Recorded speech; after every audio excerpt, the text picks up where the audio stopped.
pemirsa, bagaimana kabar Anda? Ragam informasi seputar Jember dan sekitarnya selama sepekan akan kami hadirkan dalam Tajam Sepekan. Saya Primer Fantari, berikut Tajam Sepekan selengkapnya.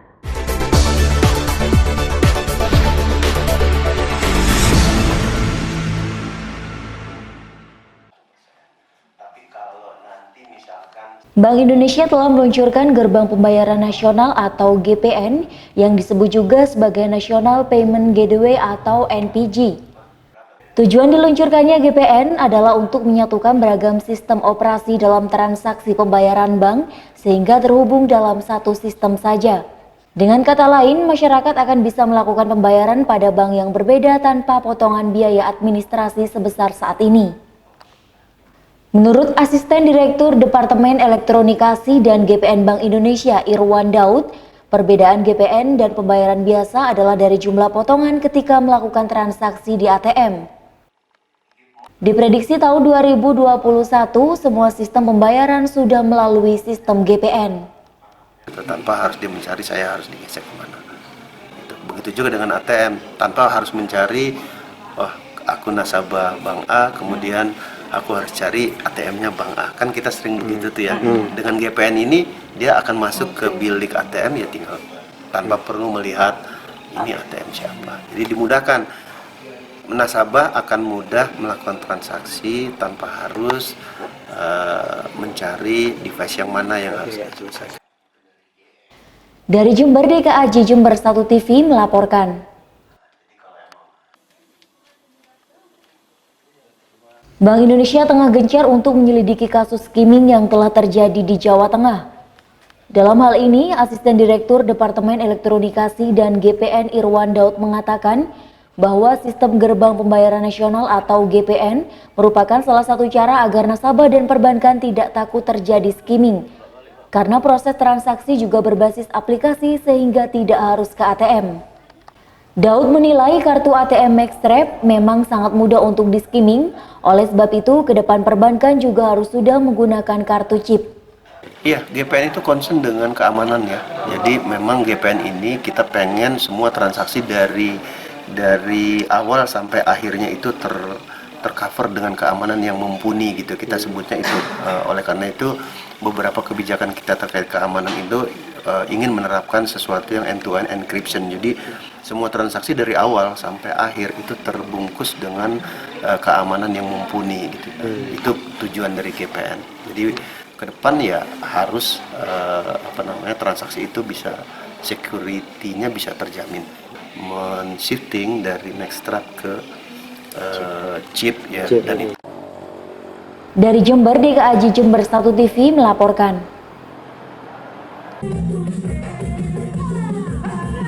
Senam massal ini diikuti oleh 5.000 peserta yang merupakan kegiatan senam massal terbesar yang pernah dilakukan oleh Brigif 9 Jember. Tak hanya sekedar berolahraga saja, namun kegiatan ini juga sebagai ajang berkumpul Forpimda Jember bersama masyarakat.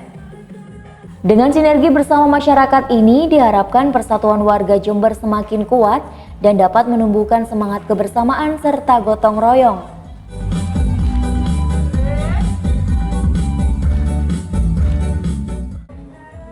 Tak hanya kegiatan olahraga, namun juga terdapat wisata edukasi dalam bentuk pameran alat utama sistem senjata atau alutsista TNI Polri. Acara ini luar biasa, ini bergilir, kali ini di Brigif 9. Ini tempatnya luas, rapi, kita sambil bersilaturahim, olahraga bersama dan rekreasi. Inilah yang namanya wisata edukasi itu kayak begini. Kita harus saling mengenal tugas satu sama lainnya, supaya kita juga lebih bisa bersinergi, lebih memahami. Dan saya senang karena dalam kegiatan ini Brigif membuka seluas-luasnya, terbukti dengan masyarakat di sekitar boleh masuk di sini, senam bersama kita. Sementara itu, baik TNI maupun Polri sangat mengapresiasi atas terselenggaranya acara ini.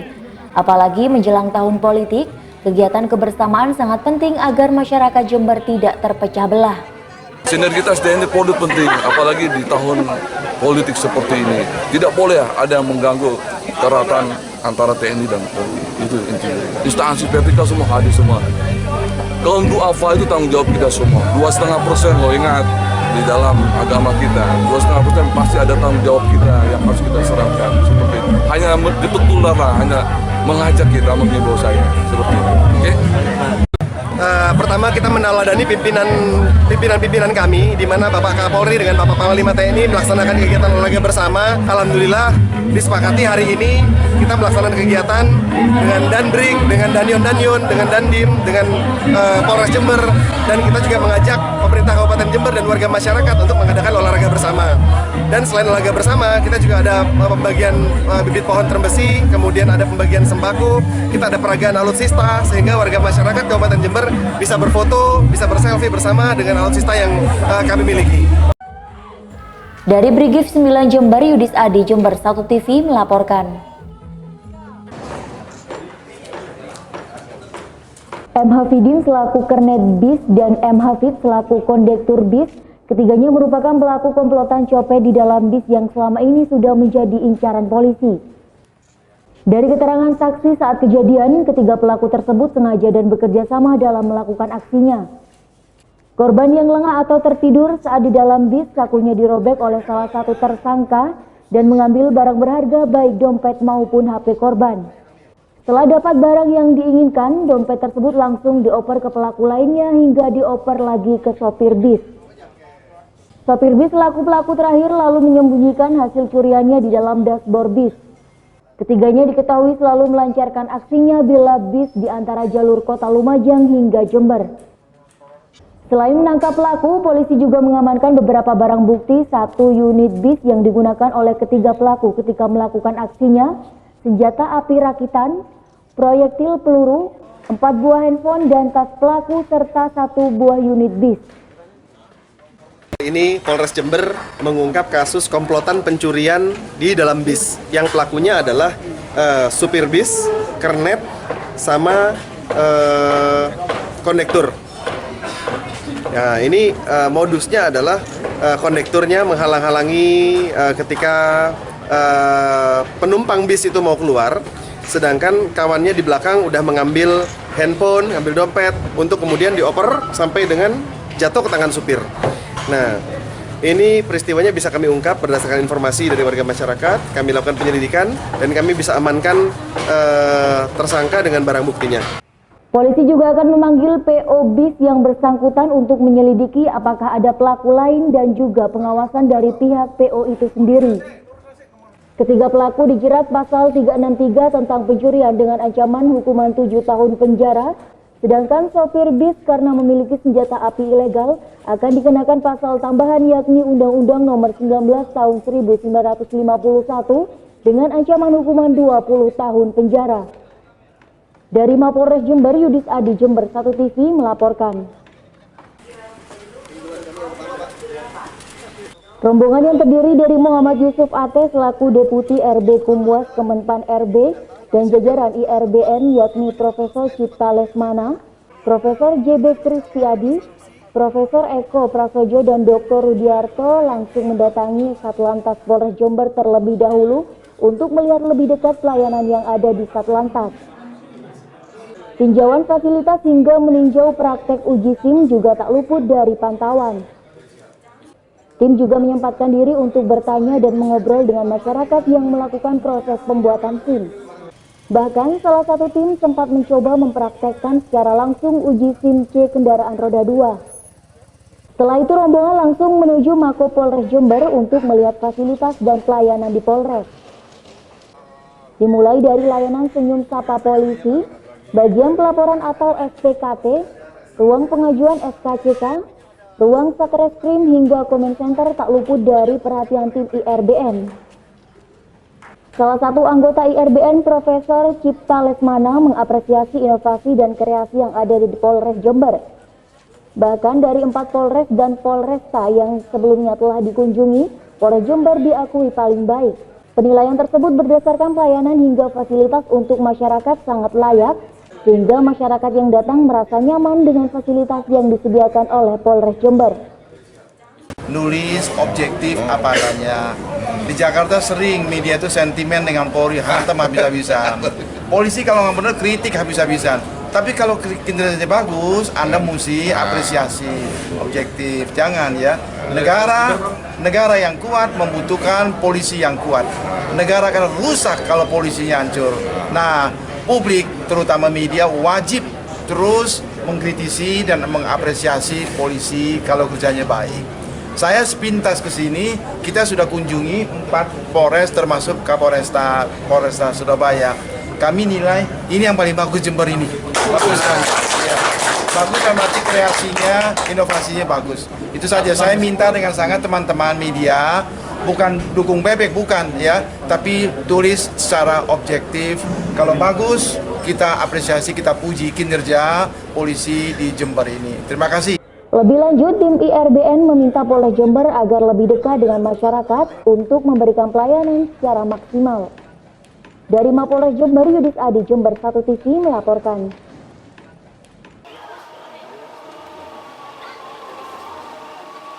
Di rumah kecil berdinding bambu di lingkungan Langsepan, Kelurahan Keranjingan, Kecamatan Sumbersari, Jember inilah Gilang Septia Putra Ramadhani hanya bisa melewatkan hari-hari di pembaringan. Bocah 9 tahun itu tak bisa lagi bermain seperti teman-teman sebayanya. Kanker kelenjar getah bening telah merenggut keceriaannya sebagai anak-anak. Menurut Retno, waktu itu di perut anak pertamanya ini memang muncul benjolan. Namun setelah sempat dirawat di rumah sakit sekitar sebulan, Gilang terpaksa dibawa pulang karena keterbatasan biaya yang dialami oleh keluarga. Setelah 7 bulan lalu atau sebulan setelah mulai dirawat di rumah, benjolan lain muncul. Kali ini di wajah dekat mata. Makin hari benjolan itu makin melebar. Melihat benjolan yang semakin membesar, Retno bersama suaminya Munir kembali membawa Gilang ke rumah sakit. Di sana dia kembali menjalani tes darah dan hasilnya Gilang didiagnosa menderita kanker kelenjar getah bening. Pihak Rumah Sakit Dr. Subandi menyarankan agar Gilang dirujuk ke Surabaya, namun saran itu belum bisa dilakukan oleh keluarga.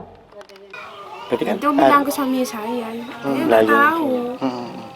Tapi kan harusnya kan ada keinginan dong. Untuk sementara ini belum mau lah ya. Iya belum, nanti bicara sendiri sama suami. Saya nggak tahu. Kalau dari ibu pribadi sebenarnya mau. Mau ya mau. Mau mas. Kan ya kasihan, enggak Iya. kan. Mau. Tapi yang anaknya ya Gilang mau, tapi semuanya harus ikut gitu. Dari Jember, DKAJ Jember 1 TV melaporkan. Petugas Tenaga Kesejahteraan Sosial atau TKSK bersama tim kesehatan puskesmas setempat mendatangi rumah Bapak Bahrum, warga desa Andongsari, Kecamatan Ambulu yang menderita lumpuh sejak 2 tahun yang lalu.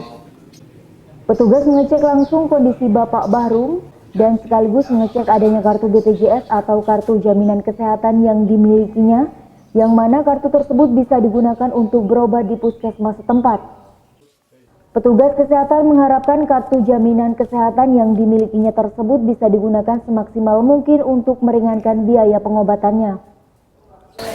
Pendampingan kita mungkin dari dinas sosial adalah bersinergi dulu dengan pihak dinas kesehatan. Dalam hal ini adalah Puskesmas Andongsari, di mana kita sudah berkomunikasi dengan Puskesmas Andongsari dan sudah berjanji kepada kami dan keluarga bahwasanya akan mendapat kunjungan dan dampingan selama Puskesmas mampu, yaitu dalam hal ini adalah 1 bulan sekali pihak Puskesmas dan kami akan selalu berkunjung kepada keluarga Bapak Bahrum ini.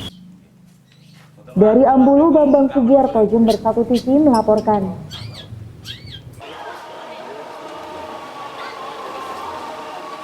Agar kondisi Gilang, bocah kurang mampu penderita kanker kelenjar getah bening dapat segera tertangani, Amalia, relawan di Jember, sudah berkomunikasi dengan staf Rumah Sakit Daerah Dr. Subandi untuk membantu pengurusan SPM.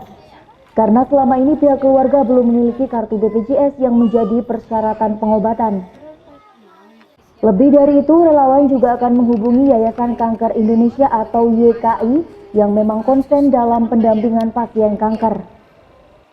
Berobat, karena saya sendiri udah ngomong sama Mbak Linda, orang Subandi itu mau bantu nguruskan SPM-nya, karena kan katanya nggak punya BPJS atau persyaratan untuk berobat itu kan kita nanti dibantu Mbak Linda dari Subandi untuk menguruskan SPM itu. Nanti kalaupun mereka mau di Surabaya, insya Allah kita hubungkan sama YKK atau YKI yang memang konsen di pendampingan pasien kanker. Dari Jember, Dika Aji, Jember 1 TV melaporkan. Petugas gabungan melakukan sweeping di sejumlah tempat-tempat warung yang diduga dijadikan tempat mesum di wilayah Kecamatan Wuluhan. Petugas menemukan sejumlah warung yang terdapat kamar-kamar yang diduga disewakan oleh pemilik warung untuk dijadikan tempat praktek prostitusi. Di dalam kamar, petugas melakukan penggeledahan dan ditemukan sejumlah kondom. Petugas gabungan Musbika Kecamatan Wuluhan langsung memanggil dan mengumpulkan pemilik warung yang ada di tempat tersebut. Petugas memberikan teguran dan himbauan kepada pemilik warung tersebut agar tidak menyiapkan kamar untuk dijadikan praktek prostitusi karena hal tersebut melanggar peraturan daerah.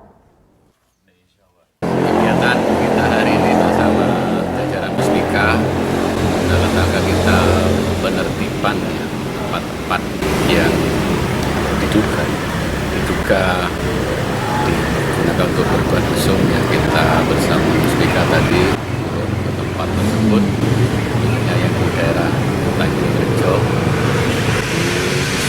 Kerajaan Wetan, dari kita di sana memberikan pembinaan ya kepada pemilik warung agar mereka tidak membuka warung yang digunakan untuk tempat mesum.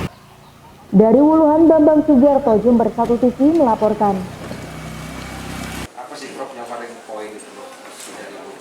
Buku kontroversi berjudul 57 Khutbah Jumat yang sempat beredar di Jember beberapa waktu lalu membuat Majelis Ulama Indonesia atau MUI Jember dan jajaran kepolisian maupun TNI bergerak cepat. Selain menarik buku yang sudah beredar di peserta seminar yang dihadiri oleh Yudi Latif, Kepala Unit Kerja Presiden Pembinaan Ideologi Pancasila, sebanyak ribuan buku juga diamankan agar tidak menyebar di masyarakat luas. Isi buku menurut MUI Jember memang tidak salah, hanya jika disebar di Kabupaten Jember akan menimbulkan keresahan di masyarakat. Karena buku ini dianggap oleh MUI bersumber dari aliran yang berbeda sehingga dikhawatirkan bisa memicu kerawanan. Apalagi kasus bentrok Tunisia 5 tahun lalu masih dalam proses pemulihan atau rekonsiliasi. Bahwa buku ini sebenarnya tidak layak edar ya. Karena apa? Penulisnya itu tidak dicantumkan. ISBN-nya tidak ada, Islam integral itu tidak jelas alamatnya di mana. Kemudian secara substantif khusus di Jember ya. Jadi kami ulangi, khusus di Jember. Kalau buku ini disebar, ini sangat rawan. Sangat memicu keresahan di kalangan masyarakat ya. Memori kita itu masih hangat bahwa peristiwa konflik Puger 5 tahun yang lalu, pemulihannya sampai sekarang itu masih belum tuntas ya. Kemudian yang ketiga itu rekomendasi agar kita tetap mempertahankan kondisivitas Jember itu. Sementara itu Kepala Kemenak Jember Fahru Rozi mengatakan bahwa pihaknya akan berkoordinasi dengan berbagai pihak agar suasana kondusivitas Kabupaten Jember dapat terjaga. Meski dalam konteks bacaan buku ini masih diperbolehkan, namun penyebaran buku ini dikhawatirkan akan memicu konflik umat Islam. Kami mungkin masih perlu berkoordinasi dengan Pakam itu dalam hal ini agar benar apa yang terjadi ini dapat dikendalikan dengan baik demi kondisivitas khususnya Kabupaten Jember yang selama ini sudah sangat-sangat kondusif dan kompak dari semua pihak ya. Jadi hal-hal yang berpotensi untuk merusak persatuan, kebersamaan, kedamaian. Dari Jember, Yudis Adi, Jember 1 TV melaporkan.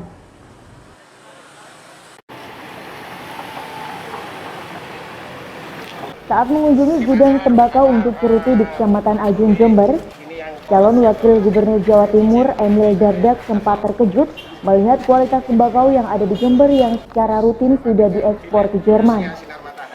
Pria yang juga baru saja cuti dari jabatan Bupati Trenggalek ini mengatakan sangat bangga karena Jember merupakan penyumbang tembakau dunia.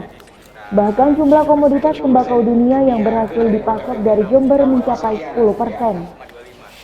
sehingga pemerintah daerah harus terus mendukung pengembangan produksi komoditas tembakau tersebut. Selain itu, Emil berharap Jember juga bisa membuat produksi rokok dengan kualitas terbaik, karena potensi tersebut sudah didukung dengan melimpahnya bahan baku tembakau dengan kualitas terbaik. Ini dia di dalam turunannya tadi sebenarnya high grade tadi, cuman ada kesulitan ini kan tanamannya ini dengan sistem TBN tadi, sehingga lebih berkualitas tinggi dan terjamin. Tetapi pasar di luar katanya sudah mulai bergeser.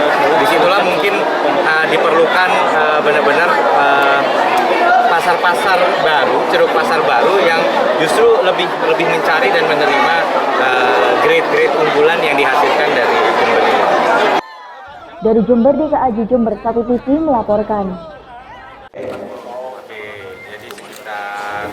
Kunjungan calon wakil gubernur Jawa Timur Emil Dardak ke Jember merupakan salah satu strategi untuk menarik simpati masyarakat. Namun Emil mengaku bahwa target utamanya adalah kaum muda-mudi atau generasi milenial, karena generasi ini memiliki pola pikir yang lebih maju, sehingga sudah sangat berbeda dengan angkatan 90-an, mayoritas hidup mereka sudah ada pada fase pesatnya perkembangan teknologi informasi. Dengan itu pula, cara pendekatannya juga harus berbeda, sehingga tidak butuh sekedar janji. Sebab pola pikir generasi milenial ini sudah lebih cerdas untuk masalah pilkada, karena informasi sudah bisa didapat dari media sosial seperti Facebook, Twitter, Instagram, dan lain-lain. Emil juga mengaku Hovifah memang membagi tugas agar Emil bisa mendekatkan diri ke kaum muda di Jawa Timur. Kalau untuk target menang di Jember, Bu Hovifah memang selama ini selalu benar-benar atensi sekali juga dengan Jember, dan itu juga terlihat dari bagaimana masyarakat Jember juga merasakan itu, dan angka Ibu Hovifah selalu bagus di sini. Kita sangat optimis kali ini kita datang dengan format yang jauh lebih baik lagi untuk memajukan masyarakat Jember dengan Nawab Bakti Satria. Milenial ini bukan hanya sekedar untuk nyari suara, tapi karena memang yang menentukan tren ekonomi masa depan adalah milenial ini tadi. Jadi ini yang bukan sekedar enak-enakan aja jadi wakil milenial, ada tugas besar untuk menjawab bagaimana menjawab tantangan ekonomi di era milenial, bukan hanya digitalisasi, tapi ada juga otomatisasi dan adanya pergeseran tren-tren pola belanja konsumen dari masyarakat yang konsumsinya barang-barang menjadi konsumsinya lebih kepada jasa dan leisure economy. Dari Jember, DKAJ Jember 1 TV melaporkan.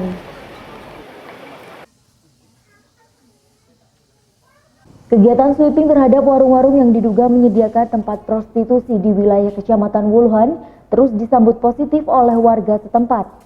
Agar nama baik Kecamatan Wuluhan tetap bersih dari praktek prostitusi yang menjadi sampah masyarakat.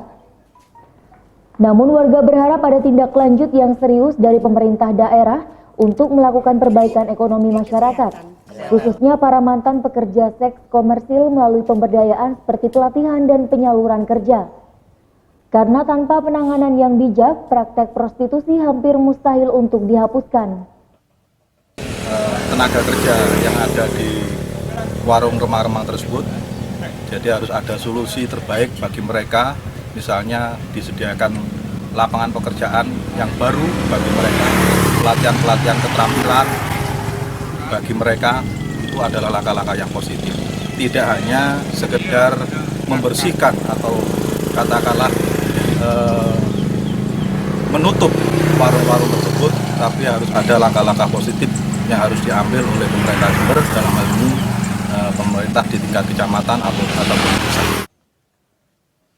Dari Wuluhan, Bambang Sugiarto, Jember 1 TV melaporkan.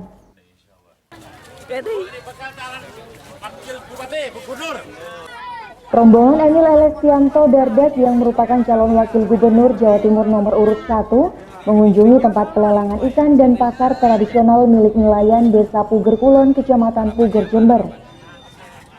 Dalam kunjungannya, Emil menyapa satu persatu pedagang pasar ikan di tempat tersebut. Emil pun mengajak pedagang berdialog secara langsung mengenai kesulitan yang dihadapi, seperti musim paceklik, serta pemasaran yang kurang menjamin kesejahteraan mereka. Emil menilai ikan hasil tangkapan nelayan Puger sangat bagus dan potensial, sehingga pemerintah perlu mengembangkan pasar yang nyaman dan aman agar memiliki daya tarik tersendiri bagi wisatawan untuk berkunjung. Selain itu, Emil menilai perlu adanya wisata edukasi perikanan sehingga masyarakat semakin tertarik untuk berkunjung. Tak hanya itu, sistem keuangan dan fasilitas pendingin ikan perlu disediakan secara baik agar kesegaran ikan dapat bertahan lebih lama. Dari sisi bahunya, kebersihannya, keamanannya, belum ada pos polisi di sini. Nah, ini saya sangat optimis bahwa sebenarnya pemerintah Kabupaten Jember ini sudah sangat progresif. Tinggal bagaimana provinsi juga, kebetulan kelautan dan perikanan itu kewenangannya ada di provinsi. Nah, kami sudah waktu kemarin bekerja sama dengan kelautan perikanan, ada balai pembenihan udang. Kita konversi menjadi orientasinya balai wisata. Jadi ada wisata, anak-anak sekolah datang untuk belajar pembenihan udang. Nah, ini harapannya kan bisa menambah jumlah pengunjung yang datang ke selatan. Apalagi kalau misalnya hari-hari biasa, ya mungkin dalam kerangka karya wisata bisa sekolah-sekolah, tapi kemudian di hari akhir minggu wisatawan yang datang. Nah, ini memang kita berharap bahwa potensi ini akan sinergis dengan pembangunan jalan lintas selatan. Dari Puger, Banteng Sugiarto, Jember 1 TV melaporkan. Untuk meningkatkan pendapatan asli daerah, beberapa bulan terakhir, PDAM Jember tengah gencar mempromosikan produk air mineral lokal yakni Hazora. Permintaan masyarakat pun sudah semakin meningkat dibanding sebelumnya. Namun, PDAM ternyata masih kewalahan dalam memenuhi permintaan tersebut karena rendahnya kapasitas produk yang dimiliki.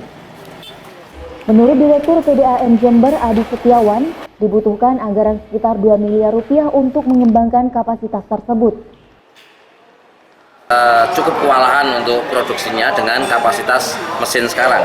Untuk itu, pada tahun 2018 ini kami akan meningkatkan kapasitas produksi yang semula 500 dus per hari akan kita tingkatkan menjadi 1.500 dus per hari atau 3 kali lipat. Dan itu membutuhkan ruang produksi yang luas serta tambahan alat produksi atau mesin pengolahannya itu. Di sekitar sumber teles di daerah Kacangpring di atasnya Gebang itu perluasan pabrik Hazora kita pindah ke sana untuk mendekatkan dengan sumber dan penambahan mesin dengan kapasitas 3 kali dari sekarang. Dari Jember, DKAJ Jember 1 TV melaporkan. Demikian tadi Tajam Sepekan edisi hari ini. Anda dapat menyimak informasi tadi di website kami di www.jember1tv.co.id atau Anda dapat mengunduh aplikasi Jember 1 TV melalui Play Store. Saya Priman Fantari bersama kerabat kerja yang bertugas mengundur diri dari hadapan Anda. Terima kasih atas kebersamaannya. Sampai jumpa. Salam 1 TV.